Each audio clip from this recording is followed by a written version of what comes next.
Suldaan Ibrahim Jaamac Samatar oo kamid ah salaadiinta gobolada galbeedka Soomaaliland ayaa waxa uu markii u horeysay ka hadlay abaaraha ku habsaday qaar kamid ah gobolada bariga Soomaaliland isla mar ahaantaana baaq u diray qulba joogta iyo qolqol joogta reer Soomaaliland in ay ka qayb qaataan ololaha laga hortagaya abaaraha saameeyay ayaa waxa uu yiri anta waxaynu ka warqabnaa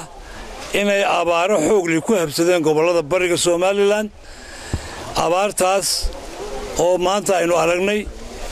inay xoolihii iyo calafkii iyo wax waliba dhamaadeen oo waliba ay ugu badan tahay biyo la'aan horta marka ugu horeysa waxaan ilaahay uga baryanaa dadka abaaruhu ay ku dhaceen ee haystaan bariga Soomaaliland in ilaahay ka soo furto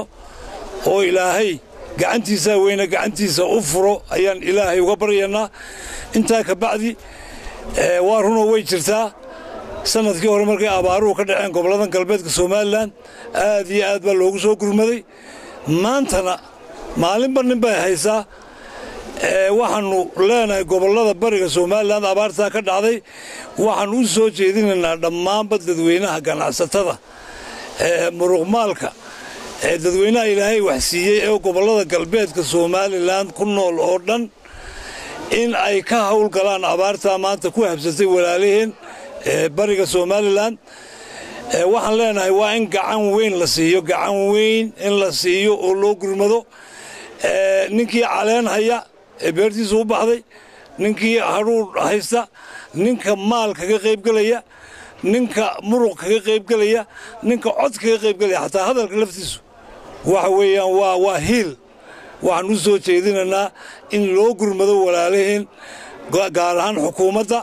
oo aan leenahay sidii galbeedka si ka badan waa in loogu gurmadaa walaaliheen oo maanta abaartaasi ay halakaysay qurba jooga waxaan u sheegaynaa sanadkii dhawaa si fiican bay uga qayb qaateen iyagana maanta waxaan ku guubaabinaynaa inay walaalahood abaartaa haysa ay kala soo qayb qaataan annagu haddaanu nahay madax dhaqmeedka gobolada galbeedka Soomaaliland waxaanu diyaar u nahay inaanu hiil iyo hooba walaalaha iyaga abaartu hayso aanu kala qayb galno waa Cabdisalaam Bashiir Faarax telefishinka caalamiga ee bulsho magaalada Boorama